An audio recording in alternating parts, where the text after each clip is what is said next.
Знаете, о чем я задумалась, лежа на тропическом пляже с песком между моих ног и прохладным ветерком, дующим сквозь мои волосы? Я имею в виду, это связано с наукой.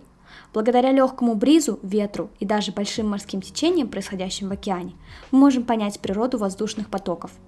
Несколько эпизодов назад мы узнали, что неравномерное нагревание Земли и воды создает ветер, формируя различные зоны давления.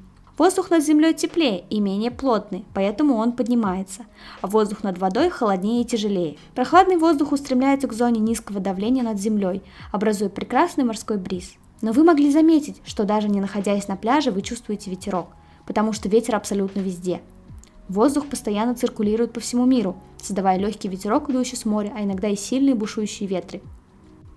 Давайте посмотрим, как воздушные потоки движутся по всему миру. Вы знаете, что Земля – это сфера, так что солнечные лучи попадают прямо в середину Земли. Эта часть Земли получает прямой солнечный свет. Тем временем полюса Земли получают непрямой солнечный свет или солнечный свет под углом. Здесь свет распространяется на большую площадь и светит менее интенсивно. Это означает, что экватор Земли намного теплее, чем полюса. Я имею в виду, что вы бы не стали брать с собой купальник для поездки в Арктику. И вы знаете, что при разной температуре у нас будут разные зоны давления. Область вокруг экватора является зоной низкого давления. Здесь теплый воздух поднимается и медленно движется к полюсам. Теперь, если бы Земля не вращалась вокруг своей оси, если бы она не была под наклоном покрыта водой, тогда бы теплый воздух на экваторе просто поднялся к полюсам, а холодный воздух двигался бы к экватору. Это бы создало два гигантских воздушных потока, называемых циркуляционными ячейками. Ну конечно же, вещи на Земле гораздо интереснее. Солнце попадает на экватор, вызывая подъем теплого воздуха, и воздух уходит от экватора. Но он не должен полностью идти к полюсам. Примерно на 1/3 пути охлажденный воздух падает и снова движется к экватору, создавая меньшую ячейку. Еще одна ячейка создана в средних широтах, а другая на полюсах. В каждой ячейке холодный воздух опускается, а теплый воздух поднимается. В атмосфере Земли циркулирует 6 ячеек. На границах этих ячеек начинает происходить что-то действительно странное.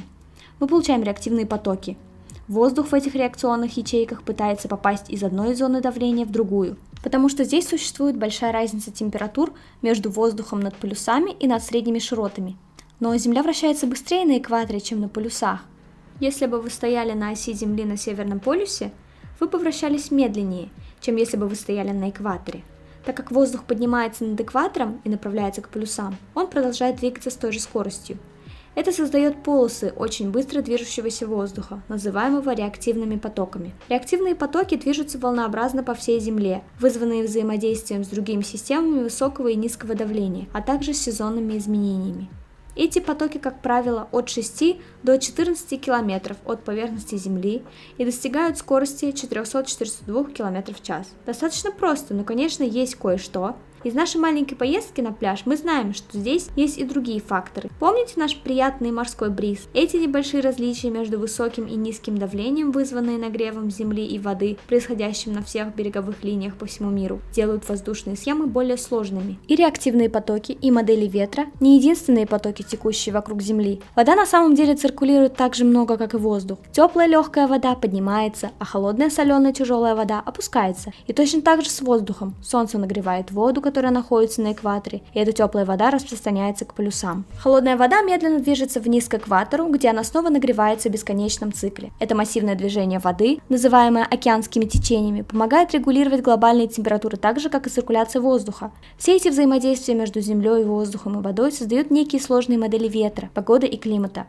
Эти потоки делают большую часть Земли пригодной для жизни. Без них полюса были бы слишком холодными, а экватор горячим.